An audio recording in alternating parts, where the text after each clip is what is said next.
Horrible Harry in the Dungeon, Chapter 1. The Dungeon. Good morning, boys and girls, the principal's voice said over the intercom. Please stop what you're doing and listen. I have some bad news. Bad news. I stopped looking at a chrysalis hanging in our butterfly net cage. Song Lee stopped drawing symmetrical butterfly wings. Miss Mackle put down her book, The 500 Hats of Bartholomew Cubbins. She was reading us the part where Bartholomew was about to get his head chopped off in the dungeon. Harry kept playing pool on his desk. When he shot a small ball of clay with the eraser end of his pencil, Miss Mackle walked over and caught it. Everyone in room 2B looked at the little silver dots on the intercom box and waited for the principal to continue. Boys and girls, some children at South School are forgetting our school rules. I know it's June. I know summer vacation is just 2 weeks away, but that's no excuse for bad behavior. From now on, any student who refuses to obey our school rules will... Mr. Cardini paused. Go to the suspension room. Harry and I exchanged looks. I saw it, I whispered to Harry. It looks like a prison. It's the old music room in the basement that smells. I know because the janitor told me. It just has cement walls, no windows. Harry leaned over and whispered, Hey, Doug. Let's call it the dungeon. It's got to have a trap door if it's a dungeon, I said. Shh, Miss Mackle shushed. Then she pointed to the intercom box on the wall. If you go to the suspension room, the voice continued, you'll do your work there, eat there, and sit there all day. I've hired a teacher to supervise the suspension room. Mr. Skooghammer.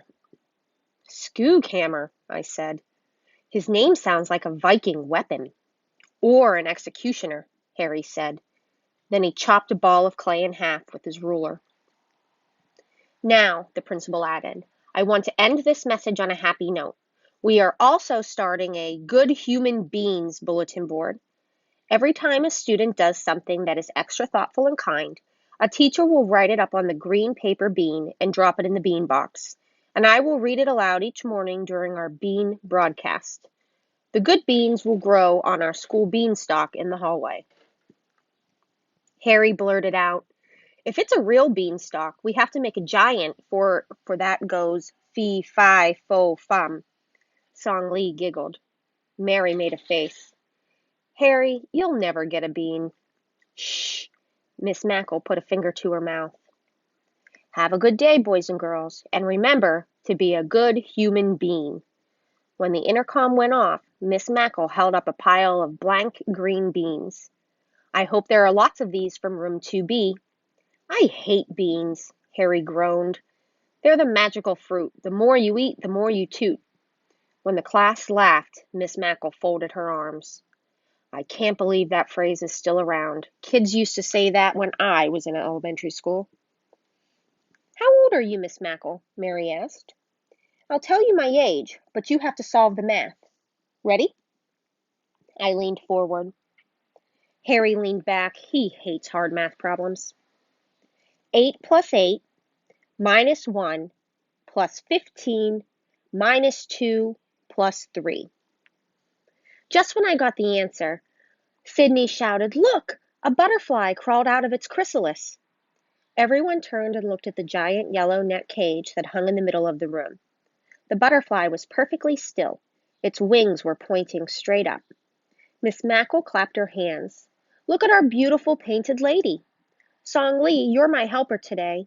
Please go get Mr. Cardini. Tell him we have good news in room 2B. As soon as Song Lee left the room, Miss Mackle made an important announcement. Don't forget about this final stage of the butterfly. It needs time to dry its wings before it flies. So don't anyone jostle the net cage or touch a wing. Yes, Miss Mackle, we all said. What's the good news? Mr. Cardini asked as he stood in the doorway. Look, the class shouted. Your first butterfly. Bravissimo, Mr. Cardini said. What a miracle of life. Suddenly, the school secretary's voice came over the intercom. Mr. Cardini? The principal went over to the silver box and pressed it once. Yes? Mr. Skookhammer just arrived. Shall I take him down to the suspension room? Everyone in room 2B was pin quiet. Yes, Mr. Cardini replied into the silver box. I'll get the 2 fifth-grade boys who will be joining him. The first 2 prisoners, Harry whispered. I nodded. I wonder what Skookhammer looks like. I'll find out, Harry whispered back. 1 minute later, Harry raised 2 fingers. That means, may I go to the bathroom, please? Miss Mackle frowned. Can't you wait until I take the whole class down in 15 minutes? Harry got out of his chair and jumped up and down. It's a real emergency.